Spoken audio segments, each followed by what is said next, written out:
আসসালামু আলাইকুম সবাইকে। কেমন আছেন সবাই? আশা রাখছি আল্লাহর অশেষ রহমতে সবাই অনেক বেশি ভালো আছেন, সুস্থ আছেন। এই প্রত্যাশা, এই শুভকামনায় আপনাদের সবাইকে আকন্দ হোমস ডায়েরির আরও একটি নতুন ভিডিও দেখার জন্য ওয়েলকাম জানাচ্ছি। আজকের ভিডিওটা আমি সেহরির সময় থেকে শুরু করেছি। তো আজকে আমি একাই সেহরিটা করব, আপনাদের ভাইয়া ঢাকায়। আর 2 বাচ্চাকে তো ডাকতে ডাকতে একদম আমার টাইমই শেষ হয়ে যাচ্ছিল। বাচ্চাগুলো এমনই করে, ঘুমানোর আগে মানে ঘুমাতে যাওয়ার আগে রাতের বেলা দেখবেন যে অনেকবার বলবে যে মানে ডাকার জন্য। পরে দেখা যায় যখন নিজেরা উঠে না, সকালবেলা ঘুম থেকে উঠে বলবে যে তুমি ডাকোইনি। এমনটা কার কার সাথে হয় বলেন তো? আমাকে কমেন্টসে জানিয়েন।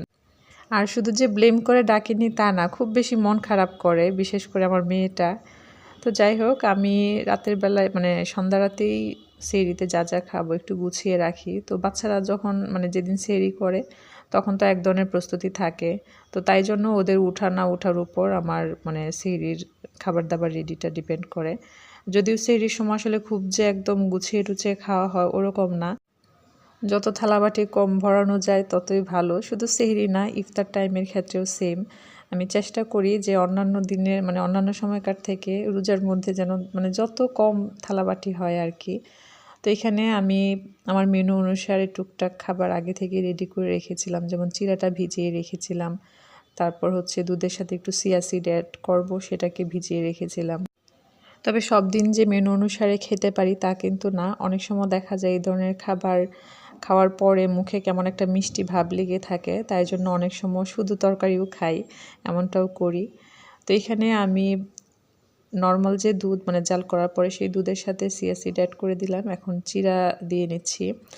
আর আমি চেষ্টা করি যখনই একটু হেলদি খাবার খাবো সেটাকে খুব বেশি গুছিয়ে খাওয়ার। আমি খেয়াল করে দেখেছি বা এটা আমি নোটিস করেছি যে যখনই মানে আনহেলদি খাবার আমরা খাই সেটা হাঁটতে হাঁটতেও মানে একদম চোখ বন্ধ করে মজা করে খেয়ে নেই, কিন্তু যখনই হেলদি খাবারটা খেতে যাই কত ধরনের অজুহাত মনের মধ্যে আসে। তো যখন একটু গুছিয়ে সুন্দরভাবে খাওয়া যায় তখন না খাবারটার প্রতি একটা আগ্রহ বাড়ে, মানে অন্যরকম একটা অনুভূতি কাজ করে যে না অনেক সুন্দর খাবার বা একটা ফিল হয় ভালো, খুব গুড ফিল হয়। তো বলতে পারেন এটা হেলদি খাবার খাওয়ার একটা নিনজা টেকনিক। তো এখানে আমার আজকের সেহরিতে ছিল অল্প একটু টক দই, কাঁচা ছোলা, তারপর হচ্ছে দই চিড়া, সাথে কলা অ্যাড করেছি আর চিয়া সিড অ্যাড করেছি, খেজুর ছিল। বিশ্বাস করবেন কিনা জানি না, এই ধরনের খাবার খেয়ে যেদিন রোজা রাখা হয় সেদিন সারাদিন কোনো রকম মানে খারাপ অনুভূত হয় না যে ক্ষুধা লাগছে বা একটু পিপাসা পাচ্ছে। খুব এনার্জেটিক ফিল হয়, মানে নর্মাল অ্যাজ ইউজুয়াল আমাদের দিন যাপন যেরকম যায় ওরকমই। এটা আমি আমার প্র্যাকটিক্যাল এক্সপিরিয়েন্স থেকে বলছি। আমরা যেহেতু বাঙালি, দেখা যায় ভাত ছাড়া চিন্তাই করতে পারি না। তবে আমি এটা গত 3 বছর ধরে করে আসছি।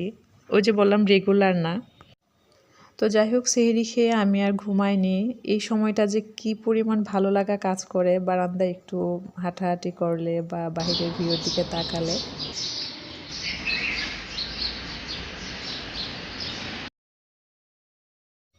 তবে আমার এই বাসায় রাত দিন 24 ঘন্টায় কিন্তু এরকম কন্টিনিউয়াসলি ট্রাক বাসের শব্দ মানে এগুলো থাকে, যার কারণে আসলে সকাল আর বিকেল ওভাবে ফিল করা যায় না। মানে থাকে না যে সকালবেলাটা অনেক শান্ত একটা পরিবেশ থাকে, সেটা থাকে না।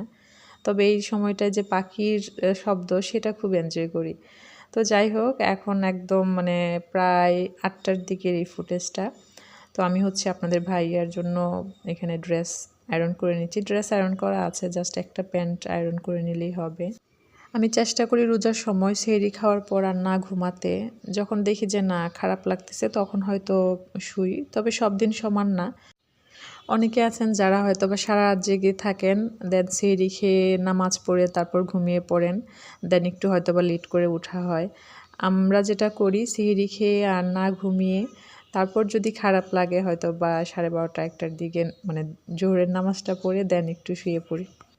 আপনাদের সাথে একটা বিষয় শেয়ার করি। এবার রোজাতে আমি নোটিস করছি যে কোন কোন অভ্যাসগুলো মানে এই যে রোজা উপলক্ষে আমরা করে থাকি আমাদের দিনের কাজের ঝামেলা কমানোর জন্য বা ব্যস্ততা কমানোর জন্য।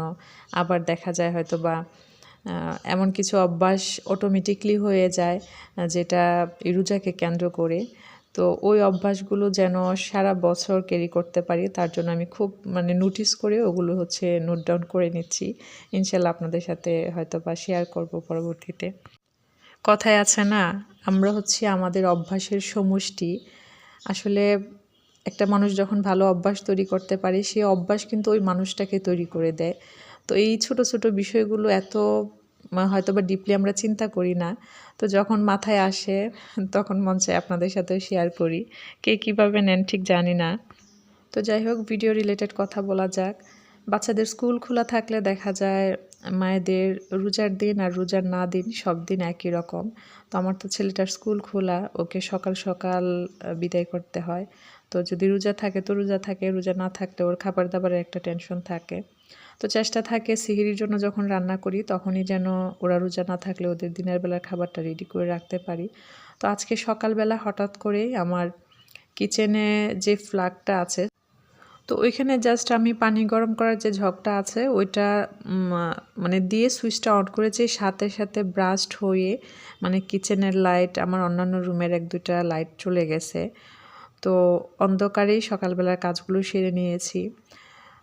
পরে কোনো রকমভাবে ঠিক হয়েছে। তারপর যেটা হয়েছে আপনাদের সাথে পরে শেয়ার করছি। তো এখানে হচ্ছে আমি রান্না করে নিচ্ছি। গতকালকে আসলে সেহরির জন্য তেমন কিছুই রান্না করি নাই, যেহেতু আপনাদের ভাইয়াও ছিল না। আমি রাতে এসব খাবার খাবো না, যার কারণে খুব একটা তরকারি জাতীয় খাবার করিনি। তো বাচ্চারা যেহেতু রোজা না, ওদের জন্য রান্না করছি, পাশাপাশি আজকে সেহরির কথা চিন্তা করে একটু বেশি করে রান্না করে নিচ্ছি। তো চুলায় তরকারিটা বসানোর পর দেখলাম যে আমার হাতে তেমন কোনো কাজ নেই। ভাবলাম যে কিচেনের টুকটাক যে ক্লিনিংয়ের কাজগুলো আছে ওগুলো করে নিই। তো এখানে হচ্ছে আমার যে অর্গানাইজারটা থাকে, এটা তো যেহেতু একদম চুলার পাশে, যার কারণে কিন্তু সপ্তাহে 2 দিন মোছাই লাগে। তা না হয় একটা কেমন যেন আঠালো ভাব হয় না ঠিক, একটা কেমন যেন ধুলাবালি পড়ে যায়। তো এভাবে করে একটু মুছে নিলে দেন ঠিকঠাক থাকে। তো প্রথমে হচ্ছে আমি শুকনা কাপড় দিয়ে মুছে নিয়েছি, দেন একটা ভিজা কাপড় দিয়ে তারপর মুছে নিচ্ছি। তো এই কাজগুলো করতে করতে আমার প্রিয় একজন আপুর কমেন্টস পড়ব। আপুর আইডি নাম হচ্ছে লাইফস্টাইল ব্লগ অফ দীপা। আপু লিখেছেন, আপু তোমার কাছে যে জিনিসে যাবে অনেক স্পেশাল হয়ে যাবে, কারণ তুমি অনেক গুছানো আর পরিপাটি একজন ভালোবাসার আপু। মাত্র বাসায় এলাম, এখনও ফ্রেশ হইনি। ফ্রেশ না হয়ে আগে তোমার ভিডিও দেখলাম। ভিডিওতে সবসময় দেখি, কিন্তু কমেন্টস করতে একদম সময় পাই না। সবসময় তোমার জন্য অনেক অনেক দোয়ার ভালোবাসা আপু। আপু তোমার জন্য আমার অনেক অনেক দোয়ার ভালোবাসা রইল। তুমি এত ব্যস্ত থাকো, তারপরেও আমাকে সময় দিয়েছো, তার জন্য সত্যি মন থেকে কৃতজ্ঞতা জানাচ্ছি। আর তোমার কমেন্টসটা পড়ে সত্যিই খুব খুশি হয়েছি। থ্যাংক ইউ সো মাচ আপু। তো এখানে কিন্তু আমি অর্গানাইজারটা মুছে নিয়ে আবার যার যার জায়গা মতো জিনিসগুলো রেখে দিচ্ছি। এই কাজগুলো করছিলাম আর ভাবছিলাম আর কি কি সরানো যায় কিচেন থেকে। আমি এখন বলতে পারেন সবসময় বেশিরভাগ সময় এই চিন্তায় থাকি যে আমার বাসা থেকে কি মাইনাস করা যায়। কারণ ঘর পরিপাটি এবং গুছিয়ে রাখার মনে হয় অন্যতম একটা টিপস অ্যান্ড ট্রিক্স হলো ঘরের অতিরিক্ত জিনিস ছাঁটাই বাটাই করে যতটুকুন জিনিস কম রাখা যায়, তাহলে আসলে মেনটেনিংটাও সহজ হয়ে যায়। তো অর্গানাইজারটা ক্লিন করার পর আমি হচ্ছে মাছ ক্লিন করে নিচ্ছিলাম। আপনাদের ভাইয়া মাছ নিয়ে এসছে। তো এখন মাছগুলো যে রাখবো, এই জারগুলোর ভিতরে তো হচ্ছে আমি রুটি ফ্রোজেট করার কাগজ রাখি, পাশাপাশি মাছ রাখার যে কাগজ সেগুলো রাখি। তো আরেকটা কাজ রিসেন্টলি করছি, আপনাদের সাথে মেবি একটা ভিডিওতে শেয়ার করেছিলাম, যেটা আমার বোনের কাছ থেকে শেখা। সেটা হচ্ছে মাছগুলোকে আলাদা আলাদা পুটলা করে দেন বক্সে রাখা। আগে দেখা যেত সরাসরি একই বক্সে সব মাছ রেখে দিতাম। এতে করে যেটা হতো, আমি যখন রান্না করব পুরো বক্সটা ভিজাতে হতো। এখন আমি মেনু অনুসারে বা যতটুকুন রান্না করব ওই অনুসারে পুটলাটা বের করে নিলেই হয়। তো এখন বাসায় যত ধরনের ব্রেড, মুড়ি বা এই ধরনের ময়দা আর যে প্যাকেটগুলো থাকে সেগুলো আসে, আমি সাথে সাথে গুছিয়ে না রাখতে পারলেও জাস্ট এই বক্সগুলোতে রেখে দিই। পরে সময় সুযোগ করে সেগুলো একটু গুছিয়ে নিই। তো এই এই ধরনের কাগজে রাখলে যেটা হয়, একদম পানি লিক করে না, খুব সুন্দর মতো আসলে বক্স থেকে যখন নামানো হয় উঠে আসে। পলি ব্যাগ অনেক সময় দেখা যায় একটার সাথে আরেকটা লেগে যায়। তো এই কাজগুলো করতে করতে আরও একজন আপুর কমেন্টস পড়ছি। আপুর আইডি নাম হচ্ছে অ্যাস্থেটিক হোম। আপু লিখেছেন, আসসালামু আলাইকুম আপু। ওয়ালাইকুম সালাম আপু, কেমন আছো? তোমার ব্লগ দেখলে মনটা ভালো হয়ে যায়। তোমার কাজ এত সুন্দর, খুব ভালো লাগে। তোমার কথা খুব আদরে, তোমাকে খুব আপন লাগে আপু। আপু তোমার কি ফেসবুক আইডি আছে? আচ্ছা, আপুর আনসারটা দেওয়ার আগে বলি, আসলে আজকে ইফতারের ঠিক আগ মুহূর্তে মানে ইফতার প্রিপারেশনের ঠিক আগ মুহূর্তে এমন একটা পরিস্থিতিতে পড়ব সেটার জন্য একদমই প্রস্তুত ছিলাম না। সকালবেলা যে ঘটনাটা হয়েছে, মানে ওই যে পানি গরম করার জগ ব্রাস্ট হয়ে বেশ কিছু সুইচ বোর্ড নষ্ট হয়ে গেছে। সেম ঘটনাটা ইফতার রেডি করার জন্য আমি যখন কিচেনে ঢুকে সুইচটা অন করলাম, আবারও দেখলাম যে লাইটটা ব্রাস্ট হয়ে পুরা মানে আমার বাসার বেশ কয়েকটা সুইচ বোর্ড একদম মানে নষ্ট হয়ে গেছে। সুইচ বোর্ড নষ্ট হয়ে গেছে এই জন্য বলছি, মানে একটা বোর্ডে তো বেশ কয়েকটা সুইচ থাকে, ওই সুইচগুলো আর কাজ করতেছিল না। তো ইফতার বানাবো কি, ওই মুহূর্তটা একদম মিষ্টি ডাকাডাকি নিয়ে আমরা ব্যস্ত। আপনাদের ভাইয়া তখন পর্যন্ত বাসায় আসেনি। তো এই করে করে আমি মোবাইলের লাইট দিয়ে যতটুকুন পেরেছি আলহামদুলিল্লাহ ইফতার রেডি করে নিয়েছি। তো এখানে হচ্ছে আমি একটা স্মুদি করেছি, যেটা অন্য রুমে নিয়ে মানে কিচেনের কাজ আর কি রুমে রুমে দৌড়ায় করা লাগছে। তো এখানে স্মুদিটা আমি করেছি হচ্ছে দুধ, কলা আর খেজুর, আর কিছুই দেই নাই, কোনো রকম সুগারও দেই নাই। অ্যাজ ইউজুয়াল খুবই সিম্পল ইফতার আমাদের আলহামদুলিল্লাহ। আর আজকে খেজুরগুলোর ভিতরে বাদাম ভরেছে হচ্ছে ফাউজি। তো বাদামটা সে এত সুন্দরভাবে দিয়েছে, মনে হচ্ছে না যে ভিতরে বাদাম আছে। আমার সবসময় চেষ্টা থাকে ইফতার টাইমে ঠিক আধ ঘন্টা আগে যেন ইফতারটা আমি রেডি করে নিতে পারি। তারপর ওই আধ ঘন্টা সময় আসলে একটু তেলাওয়াত করতে ভালো লাগে বা মানে একটু ফ্রি থাকতে ভালো লাগে। তো যাই হোক, এটা ছিল সন্ধ্যার পরে, এখনও মিস্ত্রি আসে নাই। যাই হোক, মিস্ত্রির জন্য অপেক্ষা করতে করতে এদিকে পাখির আগমন, তো ওইটাকে তাড়ানোর জন্য খুব চেষ্টা করতেছিলাম। তবে পাখি আসার পর কিন্তু মনটা ভালো হয়ে গেছিলো। তো যাই হোক, এরপর মিস্ত্রি এসে কাজ করে দিয়ে যায়। আর মিস্ত্রির এইসব কাজ করা মানে হচ্ছে আরও এক গাদা কাজ বাড়িয়ে দেওয়া। আর ওই যে অন্ধকারে ইফতার বানানো, তারপর মিস্ত্রির জন্য অপেক্ষা করা, এই করতে করতে আমার এত বেশি মাথা ব্যথা ছিল, মানে কি বলবো, আমি মানে বসে যে থাকবো সেইটুকুন এনার্জিও পাচ্ছিলাম না। তো যাই হোক, এর মধ্যে বেশ কিছু বাজারও আনিয়েছে আপনাদের ভাইয়া।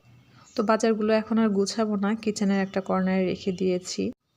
শুধু ডিম এনেছে, ওগুলোকে ক্লিন করে রেখে দিব, কারণ ডিম যেখানে সেখানে রাখলে কখন ভেঙে বসে থাকবে তার নেই ঠিক। তো ডিম ক্লিন করতে এসে দেখি যে কিচেনে যে আচারটা রাখা, এটা কেমন যেন একটু নষ্ট হয়ে যাওয়ার ভাব। তো ভাবলাম যে ওইটার তেলটা সাথে আরও একটু তেল অ্যাড করে দেন গরম করে ঠান্ডা করে অ্যাড করে রেখে দিব, কারণ এই আচারটা না অনেক পুরনো, আর পুরনো আচার কেন যেন ভালো লাগে বেশি। তো যদি আজকে এই কাজটা এখন না করি হয়তো বা নষ্ট হয়ে যাবে, পরে আর ইচ্ছেও করবে না। তো যাই হোক, এই ছিল আমার আজকের ভিডিও। আপনাদের কাছে কেমন লেগেছে কমেন্টস করে জানাবেন। সবাই ভালো থাকবেন, সুস্থ থাকবেন, সবাই সবার জন্য দোয়া রাখবেন। ধন্যবাদ সবাইকে। আল্লাহ হাফেজ। আসসালামু